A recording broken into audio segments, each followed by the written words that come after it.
This is the CNC Router Tips Podcast, episode 63. Because I kept noticing people had the same questions I had when I was first getting into this. And new people discover CNC and start getting into CNC every day. And what we discovered 2 weeks ago is fresh to them. And what we've known for 3 years is fresh to them.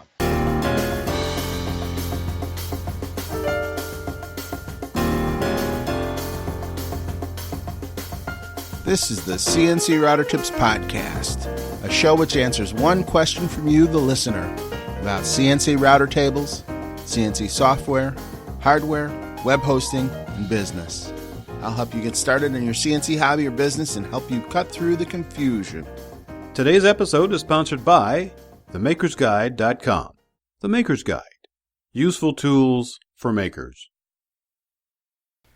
Hello, everyone, and welcome to another episode of the CNC Router Tips Podcast. I'm your host, Bill Griggs, and I'm so glad that you could make it and listen to this show today.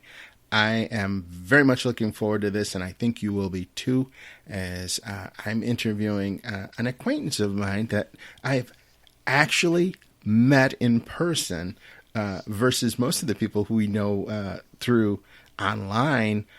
You never actually get to meet them, but I have had the pleasure of meeting this gentleman, and we've talked often on online for a couple of years now. But this will be great because we're going to get a chance to talk to each other and enjoy it. And I hope you enjoy getting to know Mark Lindsay of Mark Lindsay CNC. How are you doing today, Mark? I'm doing very well, Bill. Thank you very much, and thank you for having me. Now, how long have you been into CNC, Mark? Well, actively right at 5 years now. Mm-hmm. So I got into it, stumbled across it online, and was just absolutely fascinated. I had never been in the same building with a CNC before that. So wait, you stumbled across it. Tell me that story. That's what I want to hear. Tell me about that light bulb moment.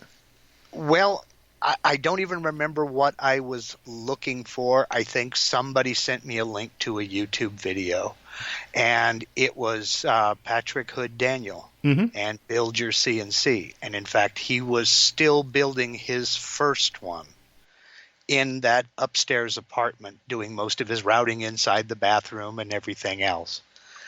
And I just became fascinated with it. And I followed along and kind of got the gist of what he was doing, but I completely lost track when it came to the electronics because I am not an electronics guy. Mm-hmm. I had the same issues, yeah. I remember when he was doing those builds that, the kids would run in and out of the room. He had, pieces of MDF and these little bolt screws that he was putting in from the sides. Yeah, it was quite interesting to watch. Right, and just where he went from there, it just went crazy for him. Yeah. And I was very happy to see that. And I never doubted my ability to build the structure. I've been a woodworker in one form or another since I was 8 years old. So, but when it came to electronics, I really do not have a head for it. I probably could learn it if I sat down and really applied myself to it. I've just never really had that desire. I have too many other things going on. Yeah, I think you and I first began talking around 2015 or so when I formed the CNC Router Tips group on Facebook.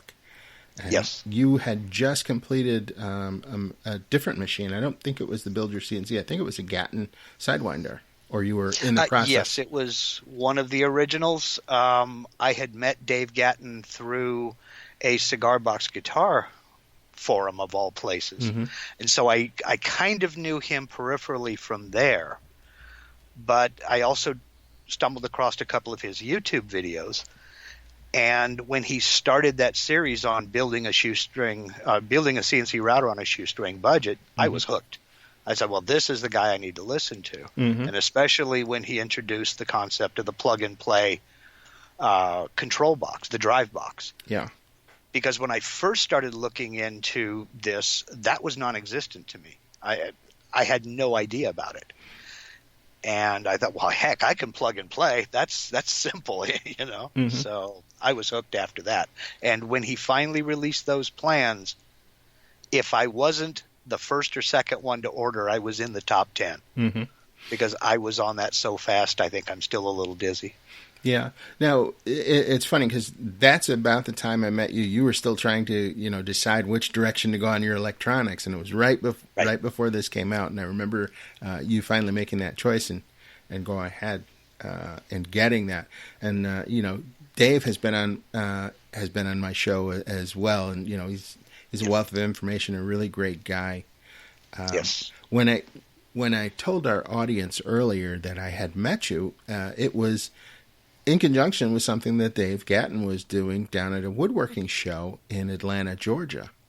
Yes. Yeah. Now, and he's an integral part of all of this because that was the woodworking show in Atlanta 2017, and I was actually staying at his house. Yeah. Now, it's funny because you live out in the northwest. Yes, I'm in Oregon. I'm in southern Oregon. Yeah. Little town nobody's ever heard of called Medford, about 30 miles north of the California border. Mm-hmm. So, to see you on the East Coast of the United States was kind of really kind of cool to me personally because, we've been corresponding, putting, a face to the name and, everything. So it was really great experience. They just had another one, if I am not mistaken. I believe it was back in March or April. Yeah. They have them there annually. Mm-hmm. So if you get a chance, it's worth going down to Atlanta for that show just to meet some of the makers who will show up there. And I just happened to be lucky enough, all the stars lined up that happened to be the big show that everybody was going to that year. Mm-hmm. I mean, if they were a maker on YouTube or somebody you knew online, they were there. Yeah. And that actually made the show. It was a 3-day event, and that made all 3 days for me. Just as you say, meeting people, putting faces to names, and realizing just how big some of you guys are.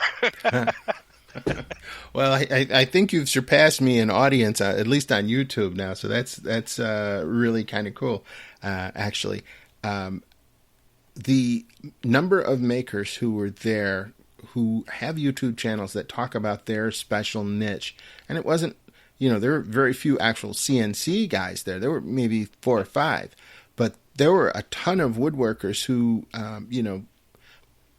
were in every level of woodworking from, a guy with an axe out in the yard, taking down the tree and then making furniture from it. What was it? Chop with Chris, I believe. Yes. You had that level. You had Jimmy DeResta there, right, who makes everything. Right. Just a ton of people. Joel Crawford was there. Just on and on and on and on and on. A list of people that you really could not meet anywhere else than at that show that year.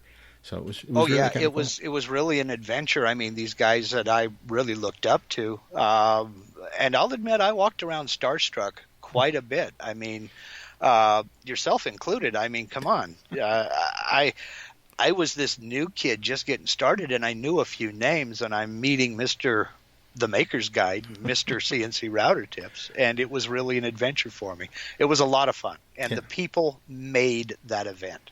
They really did. Yeah. Well, it's kind of it was amazing, and I can't say enough good things about going to live events where people are going to be to get a chance to meet them, because oftentimes the way they are on camera is the way they are in person, and that is fantastic. Yeah. Yes. So let's talk about for a minute what it was that you wanted to make when you first got started with the CNC. Was it the Cigar Box guitars, or what was the project? Absolutely. That was exactly what I wanted to do. The Cigar Box guitar thing came along because of my grandson, my oldest grandson. He saw a video of somebody playing a Cigar Box guitar, and he's the family guitarist. He's now 22 years old, so this is a few years back. And it was, Grandpa, I want one of these. And as Grandpa, I know it's my job to never say no. So guess who had to learn how to build a cigar box guitar? Well, 12 cigar box guitar builds later, I decided I needed to streamline some of these things, some of the small stuff. And that's about the time that Dave started coming out with these plans for the homemade CNC router. And I thought, well, now that I know I can do this, I can really streamline a lot of things, making bridges and making headstock veneers and maybe even fretboards and what have you. So that was my initial reason for wanting to get into CNC. And it just kind of mushroomed from there. And I can say wholeheartedly, 5 years later, I have not built a complete cigar box guitar using the CNC. I've done a couple of things, but this became the rabbit hole that has become all encompassing. And I mean, I've got parts all over the place. I've got cigar boxes. I have friends that smoke cigars that still bring me boxes. I jokingly say I stopped counting at 135 cigar boxes. I didn't stop collecting. I just stopped counting them. It's funny. I know I'm sitting over 200 now. You said the exact same thing that happened with me. When I got into CNC routers, I wanted to build model airplane kits because I had been building model airplane kits with the laser cutter and with other things before, but I wanted, a better way to do it. And once I started building the machine, I got so hooked on building CNC router tables that I have yet to build a model airplane kit with the router. So, I mean, you go down that rabbit hole, just like you said. Yeah. But I'm loving every minute of it. And it was never intended to become what it is today. It was always intended to just make little projects here. But it's kind of like I tell folks now, what this has become, and folks who are thinking about getting into CNC or just dipping their toes in it, I tell them straight up front, this is 100%. If you build it, they will come. Because once people see what you can do with one, they suddenly have 100 projects they need yesterday.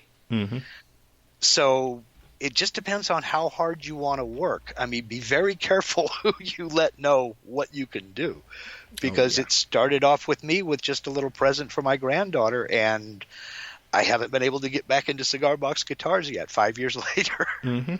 Now, how do you control your time, your commitments on these things? I mean, do you charge for your work now? I'll be honest with you, I don't sell many things at all. I sell things here and there. And I've taken the approach that I'm a home hobbyist. I'm retired. I don't want a job. I had a job when I retired, so if I wanted to keep working for a living, I wouldn't have retired. I want to keep it fun. I want to keep it fresh. And I'm enjoying what I'm doing. If somebody needs something or wants something, it's generally a friend, and they get the friends and family discount. I don't believe in taking advantage of somebody or being taken advantage of. I mean, we come up with a price range that's fair. I have made a few things and put them in retail stores of acquaintances and friends who own stores. But I never wanted to get into a production environment, because the minute you decide you're going into production work, you're already late. Even before you have your first contract, you're late. It should have been out yesterday. And I don't want that kind of pressure. I want to keep it fun. Yeah, that's one of the tough things with having, CNC equipment. If you go down the job shop road, it becomes, very time intensive. Now, things that were fun, there may be a little more stress involved with that, which is okay if that's your goal and that's what you're, right. You're setting up to do. It's much easier when you have your own product that you make at your own schedule and on your own, if you're going down the business end of things. But as far as relaxation and hobby, you just can't beat the CNC. No. Yeah. Oh, exactly. And I mean, my wife comes up with these crazy ideas for something she wants. I mean, I recently released a video of a little sign, a little 3D carved sign with a phrase in Latin. Mm-hmm. And in Latin, it means this is not a good idea and we shouldn't be doing it. She wanted that sign hanging up behind her loom in her weaving studio. Mm-hmm. So when, the old saying, happy wife, happy life, she got her sign. Mm-hmm. It just happened I got 3 videos out of it as well. So. That's right. Yeah, I forgot all about the spinning wheel. You had done a spinning wheel, posted pictures of a spinning wheel that you created maybe 2 years ago. Well, I rebuilt it. Yeah. I rebuilt it. I haven't built one of my own. She's a knitter, a weaver, a spinner. She does everything but raise the sheep because I had to draw the line somewhere. Mm-hmm. But friends of hers, she teaches spinning down through a local yarn shop, and friends and students will get a hold of an old spinning wheel, and I'm the wood guy, so guess who gets to bring them in and clean them up, tune them up, and what have you. And I have learned more about the mechanics of a spinning wheel over the last 7 years than I ever wanted to know. Yeah, and so I became the spinning wheel guy in the Rogue Valley here, and now I have people calling up wanting to know if I can fix their spinning wheels. So I was at a model airplane fun fly a few years ago, and a woman was sitting on the front line with a little wheel and 2 foot pedals that were shaped like feet, and it was a little tiny thing, and she's sitting there just spinning away, taking the wool that had already been carded and feeding it into the loom and making thread, and that was the first time I'd ever seen it. Yeah. And show you how much of a nerd I've become on this. I think that model is called the Ladybug. That's perfect. You should, if that's a thing, that'd be a cool project or product for somebody to make similar things. Because if one woman is sitting in the middle of the field doing it, there's probably thousands of them sitting there doing it somewhere. Oh yeah, they are all over the place. They are well, my wife has 20, so that'll give you some idea. They are all over the place and still being created today. There are millions around the world. She's either a collector or she has a problem. I think it's a little of both. She has a husband who. My problem is, I was raised by people who lived through the Depression, half raised. So you don't waste anything. And when we literally see something on Craigslist that was obviously from the 1800s that somebody says, this is free, come get it or I'm going to throw it out, it's almost ingrained in me. I have to go rescue it. Mm-hmm. And I'm sitting, I can reach out and touch a spinning wheel that was made in the late 1700s that was heading for the dump. And I rescued it. And I'm in the process of refurbishing it. And eventually it may get sold to somebody when it's a workable wheel. It may not. It may stay in her collection. Mm-hmm. But all of them do need work of one form or another, and they're slowly being repaired and workable again. Mm-hmm. So that's awesome. Now, your day job was in real estate, was it not? Most recent career was real estate, yes. I've been all over the place and done too many things. But, yes, I spent 5 years as a real estate agent here in the Rogue Valley, and it was a lot of fun. Yeah. I was just curious if you ever saw anything while you were out looking at real estate that you said, I could restore that piece of woodwork or art as you were going around. Only every day. Mm-hmm. Only every day. I mean, that was... If there is such a thing, that was one of the perks of that job is I'll admit it, I'm kind of a nosy person. And being able to see what others are doing, what their decor is like. I came up through furniture shops and cabinet shops And so seeing just something as simple as what type of wood the kitchen cabinets are made out of and what countertop they went with or what their hardwood floors look like. Or, boy, you can sure tell this is a dated house. Look at the dark trim around the doors. Just things of that nature. And, yeah, constantly. Oh, boy, I could really clean that up. Or, wow, look at the Douglas fir moldings in here. Those baseboards are 10 inches tall. You know, something of that nature is always popping up. Yeah. So. Yeah, I find myself looking at the old houses and always looking and saying, I wonder how they made that. That's probably the words that you hear the most around my household. It's, I wonder how they made that. You know, 'cause that kind of drives me.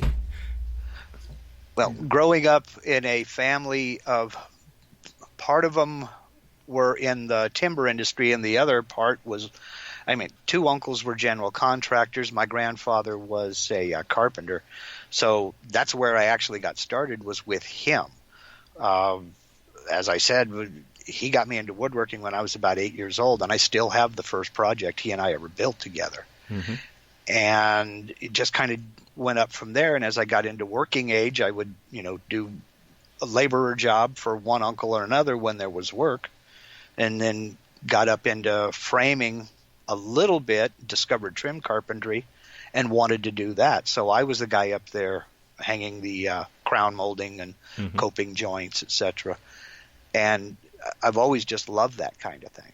So, yeah, it's not easy doing crown molding. We have crown molding in this room as well, and learned how to do that on the fly. It was a good way to get a sliding compound miter saw, and hey, tools are never a waste of money. I'm here to tell you. Not at all. But it's not as easy as it looks until you know a few tricks, and that's right. But that's like anything. You've got to learn the tricks and the tips that make it easier. I mean, that's why I started CNC Router Tips in the first place, to try and share that knowledge with others, because I knew I had struggled to find it. Right. Yeah. And that's basically how I got into what I'm doing now as well, because I kept noticing people had the same questions I had when I was first getting into this. And new people discover CNC and start getting into CNC every day. Yeah. And what we discovered 2 weeks ago is fresh to them. And what we've known for 3 years is fresh to them. And I'll also admit that the video thing was for me as well, because if I do something and then I don't do it again for a year, now I have a record. I could go back and look at that video and say, that's how I did that. That's how I figured that out. Okay. So a lot of it is my poor memory, but a lot of it is trying to help other people that have the same questions that I had. Yeah, that's. I don't think a lot of people appreciate or realize that's what a lot of YouTube content creators and content creators in general are doing.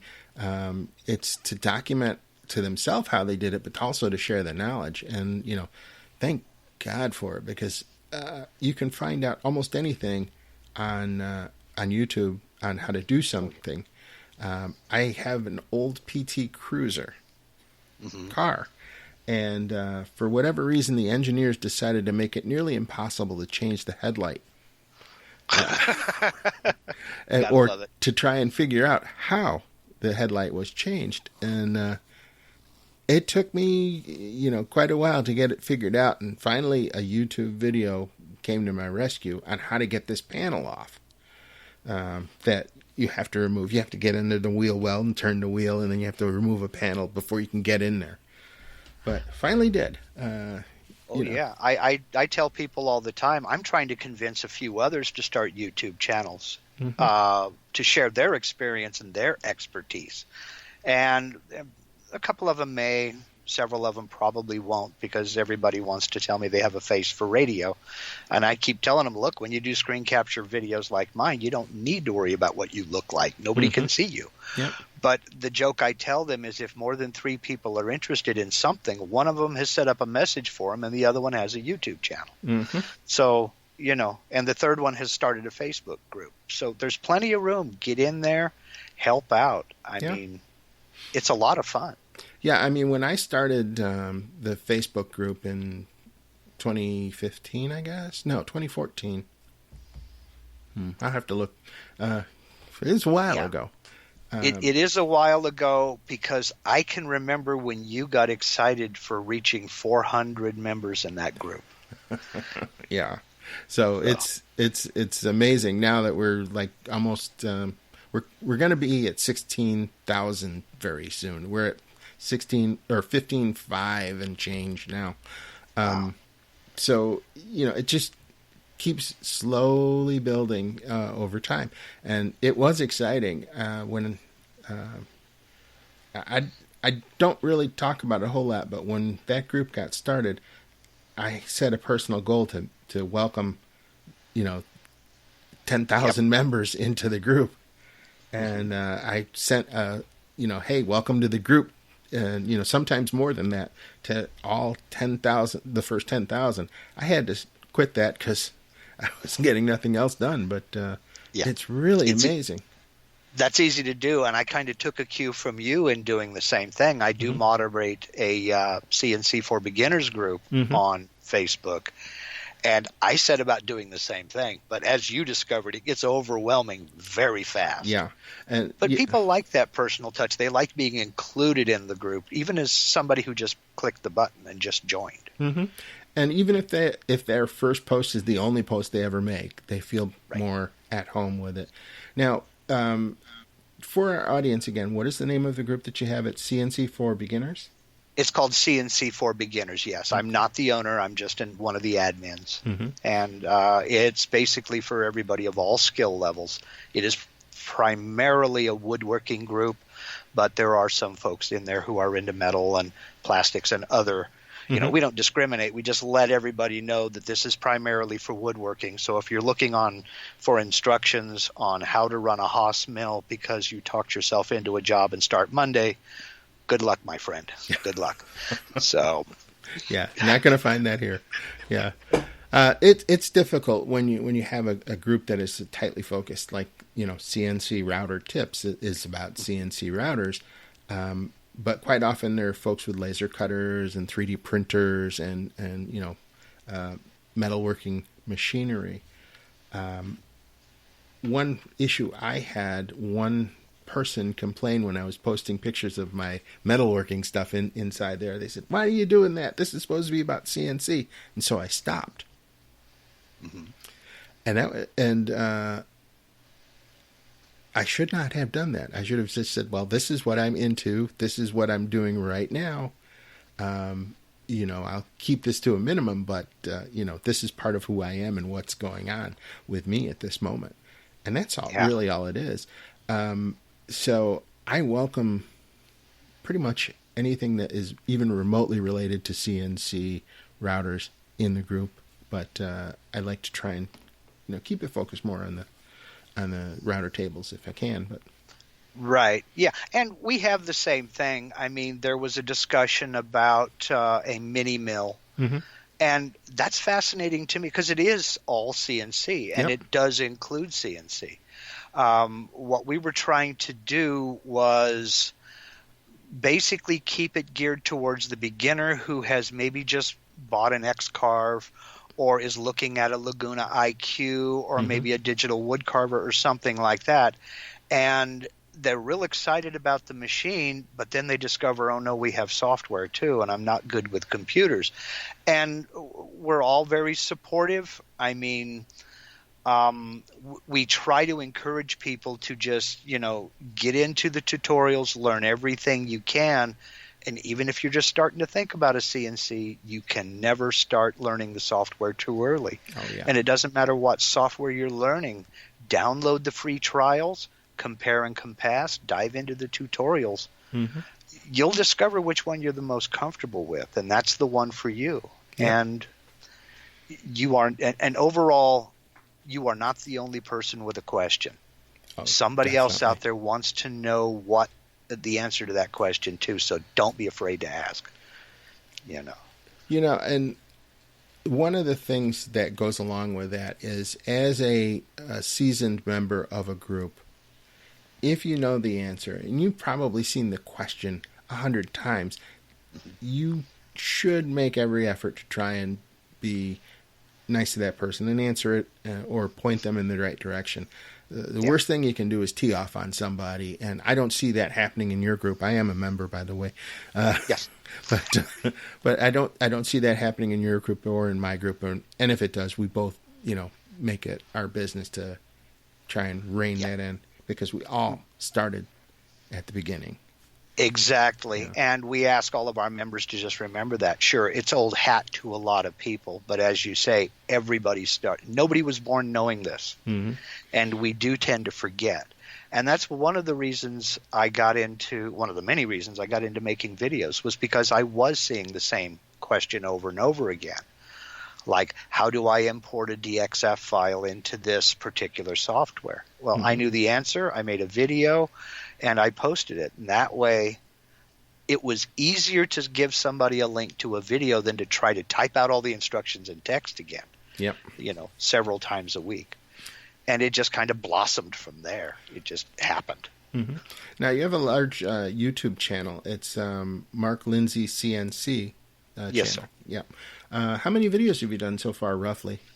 I believe I'm getting ready to post number 131. Mm-hmm. That's quite a few videos there. Yeah, they're all pretty basic. Well, I actually got on YouTube in 2010, again, for a couple of reasons. Some of them were personal videos and what have you. But I was in several the Cigar Box guitar forums and a couple of camp trailer forums that no longer exist. And this was a quick way to post a video. If somebody had a question, I had an answer. I could answer their question, post a video, give them a link, and there we go.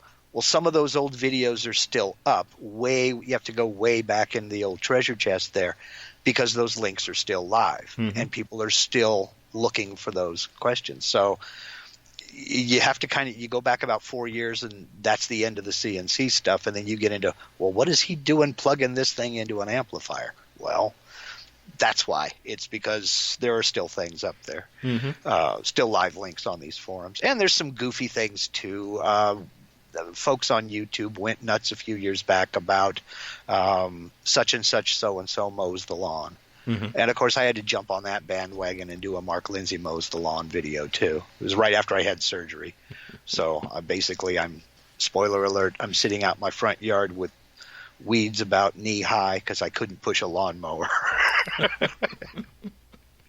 So, yeah, that's the normal thing for me. Not a fan of lawnmowers. Oh, I love it. People think I'm weird because I like to mow the lawn and I don't mind sanding. Those are my moments of zen, because when people hear a lawnmower start up or a sander start up, they will leave you alone because they're afraid you're going to put them to work. So that's when I get my alone time to think about stuff. That's funny. So now let's talk for just a moment about your YouTube experience a little more, because when you started the channel, it was just for your personal use, and now it has grown into a large following. What did I see? 9,000 fans or so. I just went over 8,600 subscribers. Yes, yeah. And that nobody is more shocked and surprised about that than I am. Yeah, and to do that with 100 plus videos. Is very impressive when you think about it. How many people subscribe versus how many just watch your video and move on.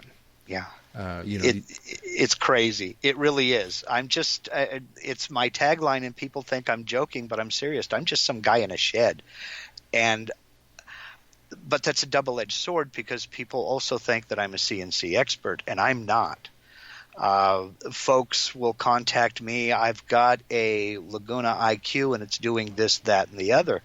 And my first thought is, call Laguna. Yeah, they tech support their machines. They've got an excellent support forum. You are not the only one that's had this problem, I'm certain. Get a hold of them. So I mean, if I have a quick answer, if it's something that's universal, I'll give them an answer. But 99 times out of 100, I have to tell them I can't tech support your machine. You'll need to get a hold of the manufacturer. Yeah. So then that's one of the problems with what I do is everyone assumes that I'm free tech support. And while I generally, well, let's be honest, I generally am, but that's not, you can't do that 24/7, 365. No. And, and expect to have a life or a productive life anyway. Yeah. And there just aren't enough hours in the day. And I know you go through this being, the owner of a huge group on Facebook like you are. Mm-hmm. I literally have to ignore message requests. I have to just delete them because there just aren't enough hours in a day to answer all the questions.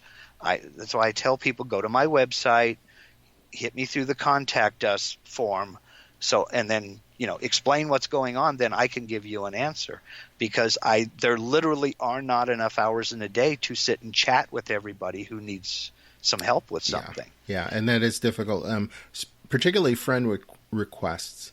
Probably got 1,000 friend requests sitting there waiting, and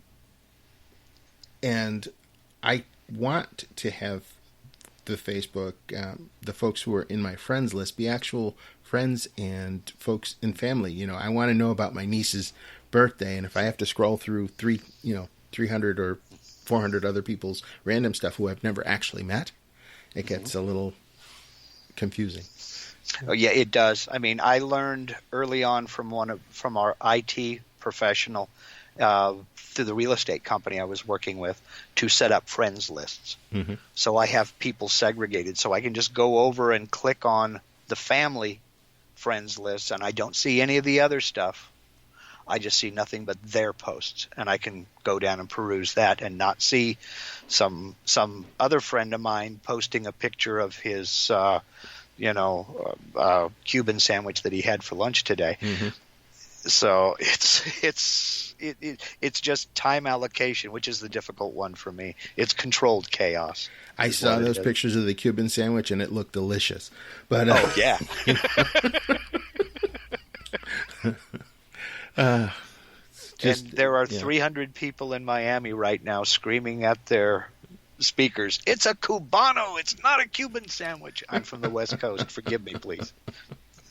Today's episode is sponsored by The Maker's Guide, creator of the Triple Edge Finder. Get the edge you need, save time and frustration on your CNC project, and make setup a snap. Save time and material. Set up your workpiece on your CNC router table faster than ever. Accurately set your Z-axis height first time, every time. Automatically locate the corner or edge of a workpiece. Reset your starting point in the middle of a program. Quality crafted right here in the USA on US-made CNC machines. Get the edge you need today. Go to www.themakersguide.com/edge. The Maker's Guide. Useful tools for makers. What project are you currently working on? Actually, very boring. As of right this minute, I'm working on building some flower bed boxes for my wife. So I'm outside with 2x12 rough cedar lumber, cutting and screwing together, and it's a lot of. I'm 58 years old. I'm not a young kid anymore, and I sometimes have to remember that. And hauling around 14-foot long boards is a little tiring. So thank you for giving me a legitimate break today. I do appreciate that. Quite welcome. My pleasure. Yeah. But other than that, I'm going to start getting into some double-sided projects. I've had a lot of requests for double-sided project videos. Mm-hmm. So I'm going to get a few more under my belt. I've done a few, but I'm going to get a few more under my belt, and some videos will be coming out on that. So now, especially double-sided 3D. You're a Vectric user? I'm a Vectric guy. I'm a huge fan of Vectric software. Yeah, I am as well. I've had Vectric software since it was the V-Carve Wizard, even before it was an actual program, standalone program. So, yeah. Yeah, I bought my first Vectric software through a gentleman you and I both know. It was version 8. It was when version 8 first came out. Mm-hmm. And it was VCarve Pro. Desktop was not an option then, I don't think. And I've been hooked ever since. The first trial version I downloaded was 7.5. And so we're going back a little bit. And I just recently, about 2 months ago, upgraded to Aspire. And I'm not looking back. I mean, this has opened up so many things for me. Mm-hmm. I may never build another Cigar Box guitar. I don't know. I'll tell you, the ease with that you can do things with Vectric software is just hard to explain to others. There are more advanced programs out there for 3D drawing and CAM and assemblies, but as far as the things that we do with the router, it's really kind of hard to beat it. There are other programs out there, but this is easy to use, and that's why I use it. Same with me. Mm-hmm. And that's kind of where the YouTube channel evolved from, because it is easy to use. Now, I'm not an expert with any software. I'm an expert at trying to learn software, mm-hmm. but I'm not an expert at any software. I was introduced to the PC and AutoCAD in the same week in 1997. So talk about diving into the deep end of the pool with a blindfold on. That was me. So I understand an almost vertical learning curve, and this just doesn't have it. Of all of the CAD/CAM software and all of the, just CAD software, just the CAD side of the house that I've attempted to learn and gotten proficient with at all, this probably has the gentlest learning curve I've ever experienced. Mm-hmm. And that's what the YouTube channel has evolved into, is trying to show the person who has never done anything like this before in their life that they can do it. Yeah. That there are some things you have to learn and there are some things you have to practice. But if I can do it, anybody can do it. I'm telling you. Yeah. I am amazed at the number of people who will comment, how do I put these get these vectors drawn, from this logo that I see online, or, how do I do that? And, going through all sorts of gyrations trying to do it, when you could just bring it into VCarve or Aspire and click a couple of buttons and it gives you usable stuff. But you can also draw that by hand almost as quickly sometimes.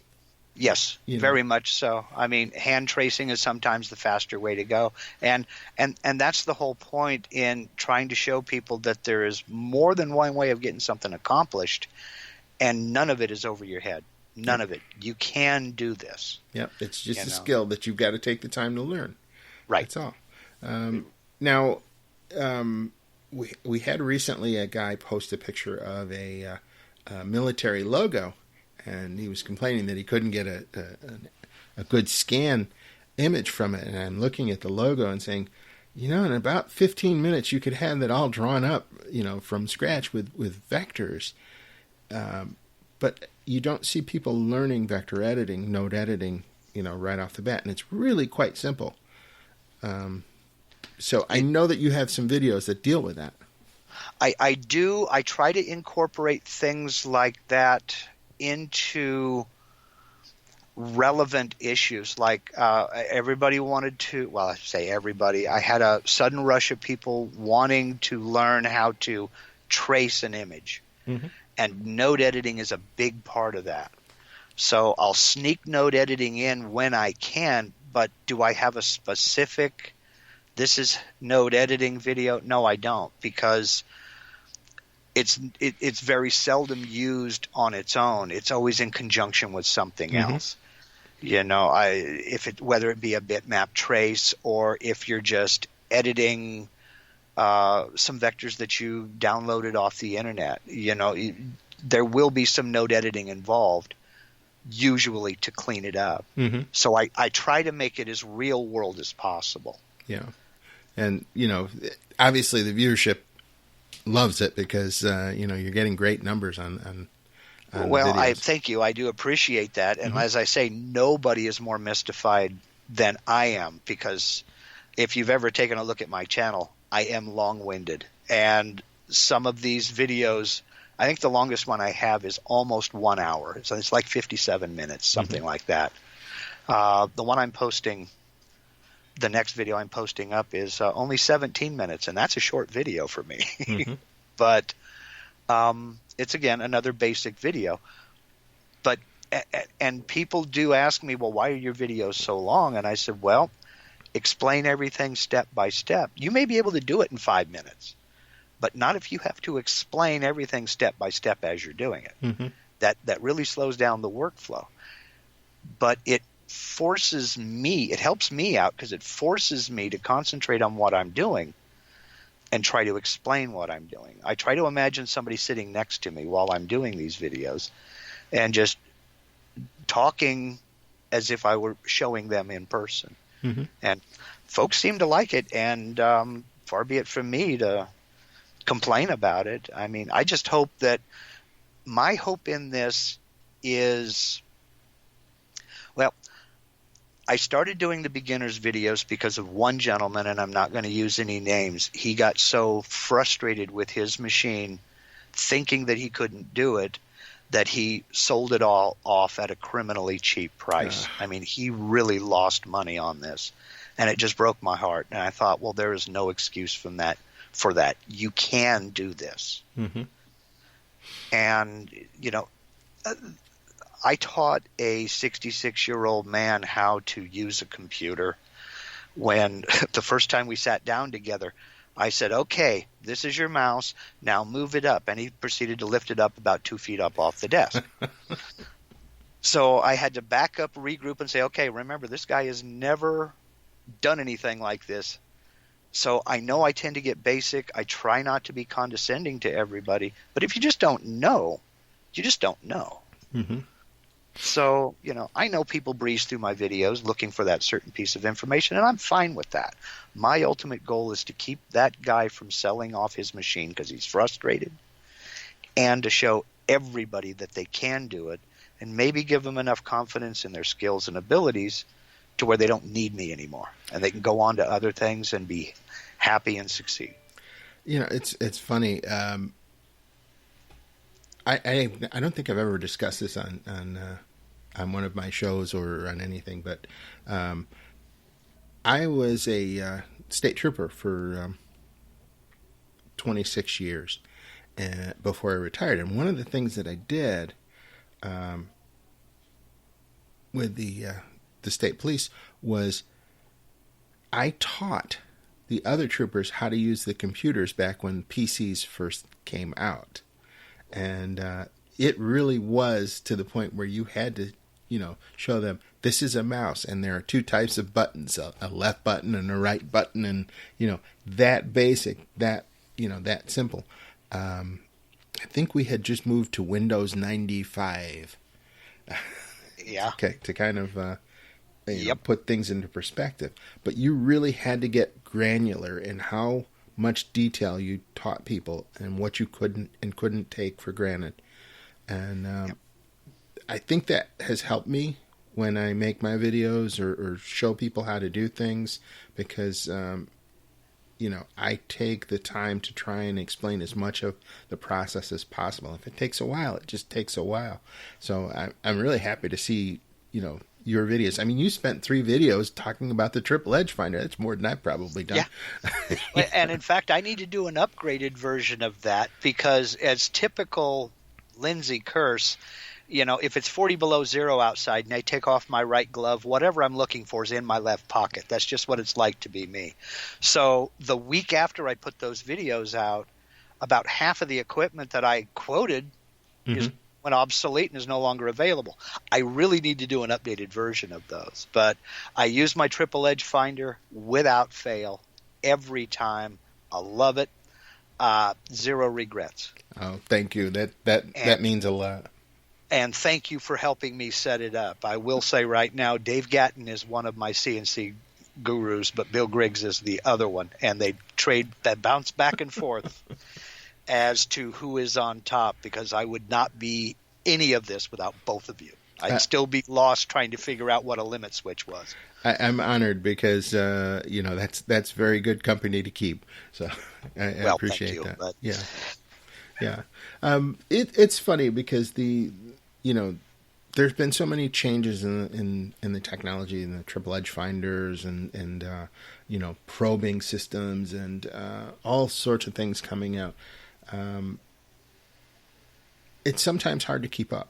Even at my stage or level, and I got a reputation as being a CNC guru, I guess, but the truth of the matter is there are many people who have much more knowledge about specific areas of it than I do, but you just have to keep learning. You have to keep wanting to learn, and I see that in you. And that's that's really a cool thing that you're sharing all of this with your audience. Well, that's half of the fun. Half of the fun is learning to. I'm doing things that I only dreamed at. I'm 58 years old, so I'm still of the generation that finds a lot of this to be part voodoo. There's a little bit of magic in there to be able to take something out of your head, put it in a computer, and have that physical, tangible object, something that was never intended to be a presence in real life in your hand, is still magic to me. I tell people all the time, when I fire up the CNC and hit the, home it, I turn into a 5-year-old all over again, because not only is it doing what I said, I built that thing, and it's doing what I want it to, and it does it without fail every time. It's old reliable. That's still a little bit of magical for me. But I bet you still watch the table. But I bet you still watch the table as it's cutting every time. For a while, yes. But I mean, I can't stand there for 7 hours and watch it. I do have to be doing something else. Yeah. But yes, I do stand there and watch it, especially. I've learned my Mach 3 screen well enough to know that when it gets down to a certain area and I can follow over there in the little display about where it is, if it's really to an interesting part and I want to see how it's going to handle that cut, I'll stop what I'm doing and go over and watch. But yeah, I'm still that guy. I still love to watch this thing work. Yeah. Well, I have this issue with the Tormach milling machine that I have, is that I've only had it for 2 years compared to the router, which I've had since almost 9 years, 7, 8. Yeah. Anyway, a long time. And as I'm standing there and I push the cycle start button and it starts cutting metal, I find that time has passed and I'm still standing there watching it when I know I could walk to the other side of the shop and do something else while it's doing it, because it's got that down. Oh yeah, well, but you notice I qualified that when I say I try to be doing something else while the machine's running. But I know exactly what you mean. You look over at the display and it says elapsed time 43 minutes, and you're like, no way, that's been 43 minutes. Where did the time go? Yeah. Yeah, so it's one of those things that until you get your CNC router or your CNC mill or your CNC lathe or whatever, you won't appreciate what a mesmerizing thing it can be until push that button. So. And I really hope I never lose that. I mean, people more experienced than I am keep telling me, you'll grow out of that, and I really hope I never do. Well, one thing I run up against and with the CNC router now is what to cut next. New projects. I'm kind of a one and done project. Most of my projects are unique. I seldom make the same thing multiple times, and it's always interesting to try and figure out, okay, what do I want to make next? Well, I have an advantage in that I have a wife with a fertile imagination.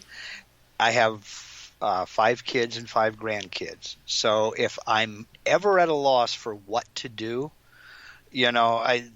believe me, they will keep me busy.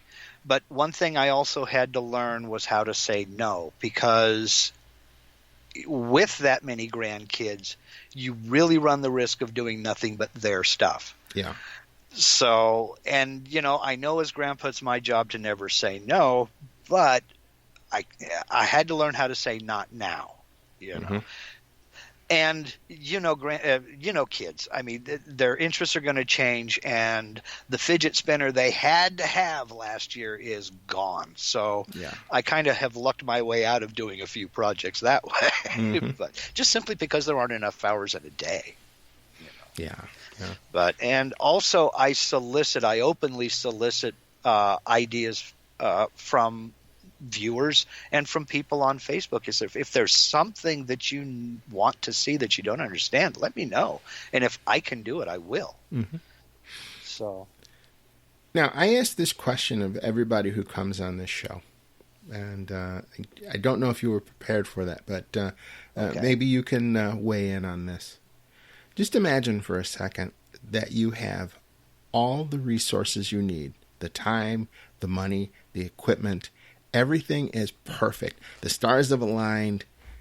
Whatever you want to do, you can do right now. What project would you work on? a grandfather clock. Without hesitation. I would like to design and build a grandfather clock. I already have the movement picked out. Mm-hmm. I know about what style I would like to make. But I would love to be able to sit down, figure out, and actually plan out a grandfather clock. That's one. Mm-hmm. The other is years ago. We're looking at probably 1992, maybe 93. My wife bought me a book of Gustav Stickley's designs Mm-hmm. for Craftsman furniture. I would like to, with all the material and all the tools available, I would like to start at the front of that book and build everything in that book. Now that would be a YouTube project to get behind. Stickley Furniture is located here. Is it really? Yeah. And Oh, wow. let's see, Stickley is in Manlius, New York, I believe. I'm It's not a sure. suburb of Syracuse. I believe it's Manlius, but I could be wrong. And don't hate me, Stickley people. But yeah, she got me the book, Making Authentic Craftsman Furniture, 62 projects. And Mm-hmm. I would love to just start at the front of the book and work my way back to the back. And in fact, that's how I taught myself SketchUp. Mm-hmm. Google SketchUp, when I first got into that, was I went through and I modeled every piece of furniture in that book, following his scales, his drawings, and everything else. And just by the time I started with the first one, it was a hot mess. And by the time I got to the last project, I was pretty good at it.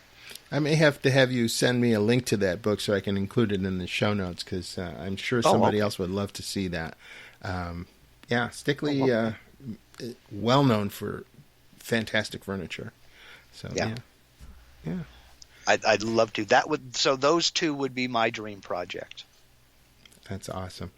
Well, Mark, I know your time is precious to you, and we're coming up on an hour, and I think we should kind of be thinking about reeling it in. But I'm going to ask you: is there anything that you haven't talked about that you'd like to talk about before we go? Only to, and I don't mean to embarrass you, but only to sincerely say thank you. And I mean that from the bottom of my heart. I was the guy who came in who didn't know anything. I didn't know a Z-axis from a limit switch. And it was guys like you specifically and Dave Gatton who virtually kind of held my hand and walked me through all of this stuff. And I'm firmly riding on your coattails here because I didn't know anything. I'd never been in the same building with the CNC. I'm still not an expert. I mean, I know guys that can run rings around me in all of the software. But you gave me the confidence to let me know that I could do all this stuff. And I just wanted to say thank you very much for that. I really, sincerely do appreciate it. Oh, you're so welcome. It has been my pleasure, and I am really humbled by that, and I do appreciate it. We do stand on the shoulders of giants, and there are so many people who've helped me in the past, and it's nice to be able to give back and to help anyone. So thank you. Well, thank you. Mark, I forgot to ask you, what is the name of the podcast that you do? Oh, okay. Yeah, sorry about that. I am one half of the Trampled Underfoot podcast. We bill ourselves as two guys from different decades, different backgrounds, living on opposite ends of the continent, and we just talk about life, the universe, and everything. He's an 80s kid. I'm a 60s, 70s kid, and we kind of talk about music, TV, radio, bicycles, cap gun, whatever. We just talk about anything and everything that growing up, whatever strikes our fancy. We release Tuesday mornings, and we're on all of the podcast platforms, iHeartRadio, iTunes, you name it, we're there. The Trampled Underfoot podcast. All right, fantastic. Okay, folks, we've been speaking with Mark Lindsay from Mark Lindsay CNC. Mark, if folks want to check out your YouTube channel, do you have a link for them or the name? Very simple. Just go to youtube.com/Mark Lindsay CNC, LINDSAY CNC, all one word. No, I'm not the guy that was in Paul Revere and the Raiders. And also you can find me on Facebook as Mark Lindsay. You cannot miss my logo. Looks just like him. I'm the shades and mustache guy, and also my website, marklindsaycnc.com. All right, fantastic. Are you on Instagram? Yes, I am. I'm not very active on Instagram, but I'm there on Mark Lindsay CNC, and the same thing on Twitter. I'm there. I just don't post a whole heck of a lot because, be honest, I'm old and I forget I have them. I suffer from the same malady, so we're good. Okay, folks, that's a wrap for this episode of the CNC Router Tips Podcast. I am so happy that you could get a chance to listen in and get to know Mark Lindsay a little bit better. And, keep tuning in. We really do appreciate it. Thank you and have a great day. I often mention many different types of software during the episodes and hardware and cutters, and it can get a little confusing. So what I did was I put together a page on my website, CNCRoutertips.com/resources. And on that page, I list all sorts of resources there, from books to tools to software, all the things that I use that make my CNC experience better and easier. And I hope you'll check it out. So again, it's CNCRoutertips.com/resources. Now, if you'd like to have your question featured on the air, here's how. Need help? Ask me about your CNC router question on my podcast, the CNC Router Tips Podcast. I'll be glad to help or try and get you the help you need. I want this podcast to be a fun and personal experience for everyone and helpful. So let's keep it real and ask sensible questions. Please use common sense and show courtesy to everyone. That way everybody wins. Here are some guidelines to ensure that your question is qualified to be featured on the show. Please keep your questions under 1 minute in length. If it goes a little over that, that's fine, but don't ramble. If you have a website and URL, you're allowed to share it, but only once during the recording. Spammy or disrespectful or deeply private questions will not be considered for the podcast. If you need to ask more than one question, just make each question a separate voicemail. Thank you, everyone, for listening in. I'm your host, Bill Griggs, and I really hope that you have a great day.